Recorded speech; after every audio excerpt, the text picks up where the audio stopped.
Consumer confidence has soared to 54.9 from its previous number of 40.8. Hello, my name is Derek from Trade Technicals Blogspot. I hope everyone is doing magnificent. The numbers came out this morning. Consumer confidence 54.9 and they expected 42.3. Massive increase. We have seen this in the stock market and intraday trading up over 2.5% as of 1:30 p.m. Eastern Standard Time, and they were only expecting 42.3, and that's a little bit fishy because how they can only expect that boggles my mind to the only conclusion that these numbers are intentionally put lower to make things sound better so that the increase in the stock market, like I'm saying, could happen.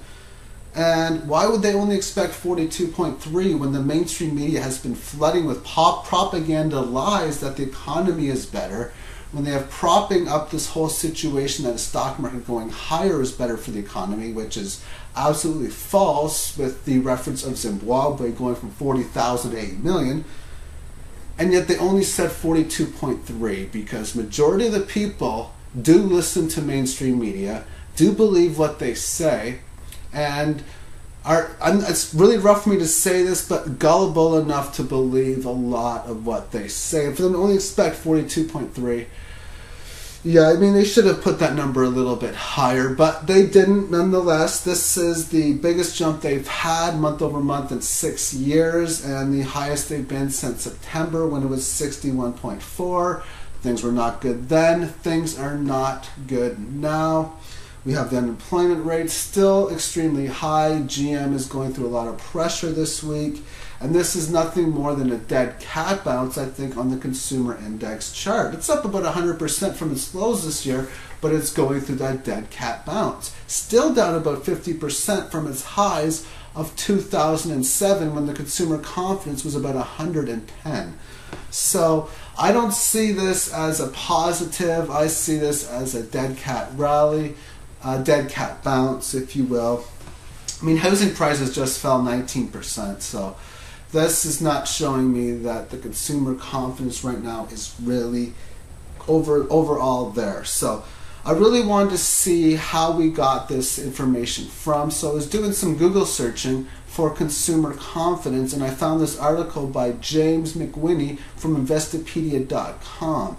He is saying that consumer confidence is defined as the degree of optimism on the state of the economy that consumers are expressing through their activities of savings and spending.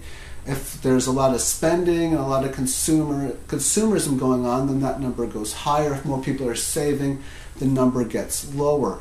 What they do is they survey 5,000 Americans, and yeah, 5,000. I just did some math and I figured out that's roughly with an average of 2.6 people per household.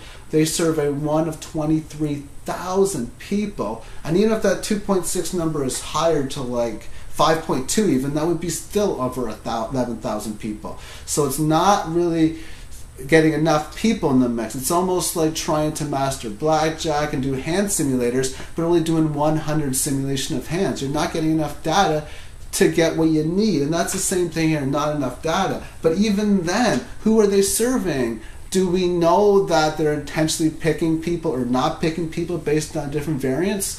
I don't know. It's the type of things in which that I question because I'm not sure. They say, well, this John Doe lost his job. Maybe let's not ask him this month. But Sally, she got a job and her husband looks like he got a raise. So let's just call them up. They are using the survey based on the current business conditions and the business conditions for the next 6 months. And of course the mainstream media are propping up that everything's fine, the recession's over, and everything's going to be excellent. So that's why when people are saying, oh, well, the mainstream media, CNBC says things are fine, so they give it a good rating for the next 6 months. They also talk about current employment conditions. They're not good. And they're only going to get higher and higher, especially with this GM information going on. When GM goes down, so many others go down with it. They talk about unemployment conditions for the next 6 months. That's not going to be good, but people are believing that we're going to get that the economy is recovering, so that's why it gets higher. And the total family income for the next 6 months. And even still, the fact that the number was 54.9, that's still a very overall weak number, down 45% from the original time that they put this number into play. In the 80s, I think. I was reading it on another article. This page I don't think has it, but nonetheless, it's down a lot since that period of time. We've seen the stock market go higher because of it, and I don't know if this is going to be one of those buy on rumors or not, but this to me is a sucker's rally, and even if the stock markets go higher, this is just playing a casino game in my opinion. If it goes higher, that means inflation is here and Zimbabwe style is coming. Thank you for watching this video. Have yourself a magnificent week, everyone. Take care. Bye-bye.